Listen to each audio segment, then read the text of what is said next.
about the spies. They're speaking bad about the lands, so lashon hara. And there's also the thought that they just wanted to keep the Israelites in the desert because they will be on a higher level in the desert and more connected to Hashem than when they go to the land of Israel. So then you not really can say it was Lashon Hara, but more to protect the people. How can we conceal the both ideas together? Well, the way, we have to understand that the concept of Shivim Panim LaTorah, that if you think about a diamond, a cut diamond has many different sides to it, but it's all part of the same diamond. So there's really infinite levels of understanding Torah. And unlike, let's say, Hellenistic, dualistic sort of thought, which divides things, it's either this or it's that. I think it's what we understand from Aristotle as categorical thinking, and which is really the basis of scientific thinking today. That there can be no paradox. Either something is this, or it's that. So that's I'm just giving that as like a background introduction to what I'm about to say, which is that you will hear very often a variety of different interpretations of the same thing. And the way to have a Torah perspective on it is to allow all understandings to exist simultaneously, somehow be able to hold all of that. So that what you mentioned, Angelique, is a more, let's an interdimension sort of view of it. If we were to take the simple understanding from the verse, they spoke lashon hara, and it wasn't that they were saying it's an awful place. That's the most important thing to understand. That lashon hara is specifically that which is true. It just happens to be negative. If it was false, it falls into a different category, which is called motzi shemra, which is a different thing altogether. To lie and slander something is a completely different thing. But to say things that are negative about a person or a place, or which are true, is considered lashon hara. That's already kind of like a no-go zone, meaning that ideally that's not how we should express ourselves, unless there is benefit in it. There are times when we do have to be very frank and very, and explain what the dangers are, or what the risks are, or if we want to warn people away from certain people who happen to be awful people, we do have to expose them in that way. But when it comes to Eretz Yisrael, which had been promised to Klal Yisrael, to the B'nai Yisrael, the promise of it by Hashem, there's if you're getting it from Him, then there really is nothing to fear. And even if you see in Eretz Yisrael all sorts of very powerful people, or let's say, I don't know, if you were to have scoped this out and said, okay, the population there is, we're never going to be able to conquer this land from us. They're going to destroy us, or maybe geographically, it's like in a very precarious location. It's an interesting thing because Eretz Yisrael is like a land bridge between Europe, Asia, and Africa. So it's like a place where everybody will travel through there. So theoretically, it's dangerous from that perspective. But if Hashem is saying that this is the land I'm giving you, then that's pretty much the end of the conversation. There's nothing to talk about. Meaning to say, it's, getting back to Lashon Hara, we have a concept of Lito'elet, meaning to say when to say the truth, to say the negative truth about something is to somebody's benefit, then you're obligated to say it. If it is to no benefit, then you're forbidden from saying it. So that was the case here, which is that there's no benefit to it.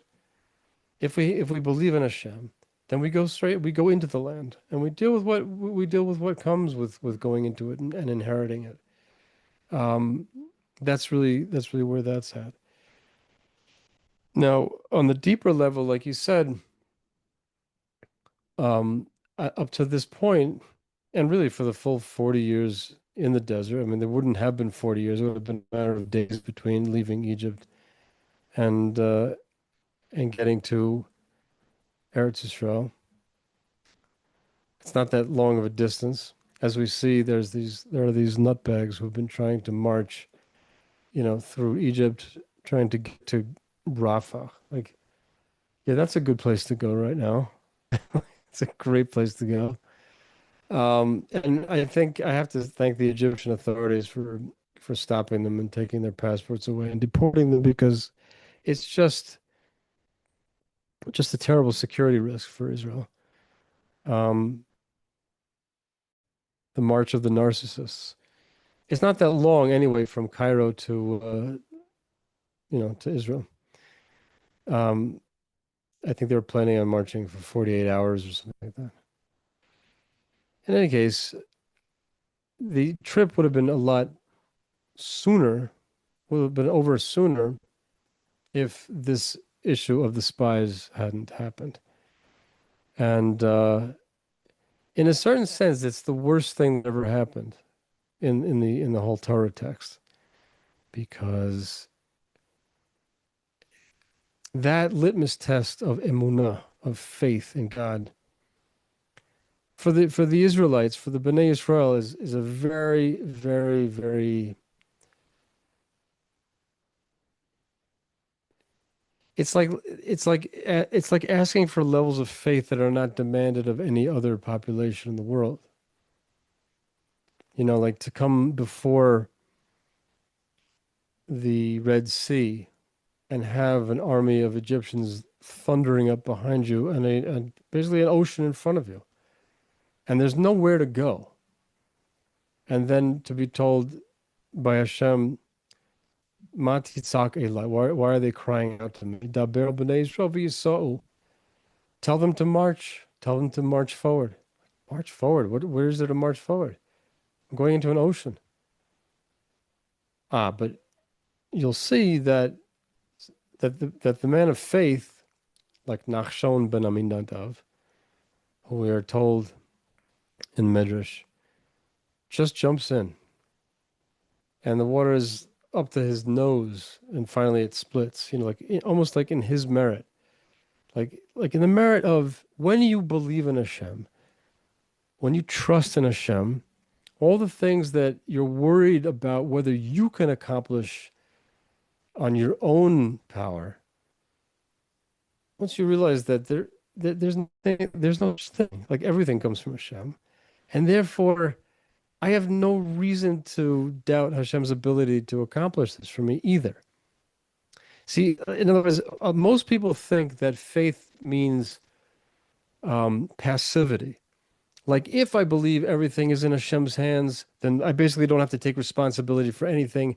But also that my view of what's possible, what human potential is also much more limited, because if you figure just everything's in His hands, so what can I do? The answer is that if you believe Hashem is with you, and if you're with Hashem, because Hashem can do everything and anything, anything's possible. And you have no right to think small anymore. You have no right to have to take a little view of the world, a little view of what's possible. So, but that's if you think about it, that kind of test of faith is a huge test. Like, that's a lot to ask from human beings. To be given the mitzvah of Shemitah, of the sabbatical year, you are not to engage in any agriculture. And if you will fulfill that if you fulfill that mitzvah, you'll have 3 times the amount of food in the 6th year. It'll last you till the 9th year. But 1 second. This is being told to people before they've even observed the sabbatical year. So how are they supposed to know if this is really going to work out? Since the 6th year is payment for the 7th year. There's a level of faith that's required that's just like whatever he says, whatever he says. I've probably told you this before that the Medrash tells us that Hashem took the Torah to the Bnei Yishmael and to the Bnei Yosef to offer it to them. And they said, "What's in it?" And to the Bnei Yishmael, he said, "It says, Lo Signov, don't steal," as we see in the Ten Commandments. And they said, "What? Don't steal? What do you mean, don't steal? That's like our whole essence is theft. How could we can't accept this Torah?" So to the Bnei Esav, they ask, "What's in it?" And he says, and Hashem tells them, "Don't kill." And they're like, "Don't kill." It's an interesting point. I don't remember who said it. I don't remember where I heard this recently. I heard recently. But apparently when the church, Lahavdil, was trying to convert the peoples of Europe, they said apparently the German tribes were the most difficult because it was almost impossible for them to understand why you shouldn't kill somebody. In other words, it offers you this advantage of being able to conquer him and and his property and whatever it is, or if he's an enemy and he's, and you're facing him, like it's so much easier to take a life than it is to try to work this out with somebody who's there with his sword, his sword unsheathed, ready to kill you. There was some missionary priest who noted this, like this is the hardest thing. I can't convince them that you shouldn't kill people, right? I mean, eventually it worked, obviously, but but there are things that we take for granted, like at this point in history, which were like, what? What are you talking about? Why would I pay for something when I could just take it? That made sense to people at some point in time. Now the question, of course, is like, Hashem, when they asked what's in it, why did you tell them the one thing that's going to make them reject it, right? If you're trying to sell a car, you're working as a salesman in a showroom, and you tell every potential customer comes in, you tell them what's wrong with the car. It doesn't get good gas mileage. The shocks tend to go within about a year and a half. That's how you sell things. You sell things by showing the thing that the customer is not going to like. The answer to that question is that's not the point. Why did Hashem tell them the one thing that's going to bother them? The answer is that the Torah is here to transform you. The minute they asked what's in it, they already lost. Doesn't matter what's in it. Hashem is giving you this, and so it's perfect. And that's the question he's asking them. It's like, are you willing, forget what's in it. Are you willing to be transformed? Are you willing to have your own moral character built and transformed by this precious thing that I'm giving you? Okay. Now back to Angelique's question. What about this idea that what they really were trying to do was to protect people? Meaning that they had lived and would continue to live for 40 years a completely miraculous existence. To think about it. All of their food came from the sky. We make a bracha before we eat bread, hamotzi lechem min haaretz. Blessed is he who brings forth bread from the land. According to the Medrash, the bracha at that time was hamotzi lechem min hashamayim. It's a different bracha. Blessed is he who brings forth bread from the heavens. So that's one. And of course, all of the water came from the Be'er Miriam. They have this rock. Those of us who are American and have enjoyed a nice, cool Rolling Rock beer, I always wondered for a while, like it finally clicked where that name must come from. Maybe it's the name of a town in Pennsylvania. I don't know. But the town in Pennsylvania must have been named after this Sela, this enormous boulder that rolled along with the Israelites, which had this wonderful spring of water that flowed constantly. They had the Anane HaKavod, the clouds of glory, which kept them cool during the surrounded them basically like a shield, kept them cool during the day, cleansed them. Their clothing never wore out, and it turned into a pillar of fire at night. I mean, how was this? And it would basically apparently would flatten out. There are many midrashim about this, but like it would flatten the ground in front, so that it wouldn't be this steep rocky thing. It was just it was like it was just constantly paving a road in front of them. Now think about living an existence like that, and then being told, okay, now you're going to go into the land, and you're gonna do what people do in the land. You're going to farm. You're going to raise animals. You're going to raise up an army and need to defend people. You're going to engage in commerce. You're going to appoint kings and judges and you're going to run. You're going to have a country. You're going to have, a proper nation state. And you're going to live a mundane worldly existence, obviously governed by Torah law. It was for them, according to this idea, it was too much to fathom. Like we can't transition from this state of spirituality into a workaday world. But that's a fallacy. Hashem's Torah is meant to be brought all the way into the workaday world, all the way into every aspect of our mundane existence.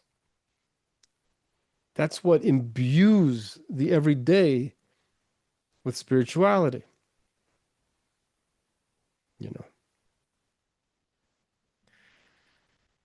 Maybe that was a very long-winded answer, but I hope that clarified some things.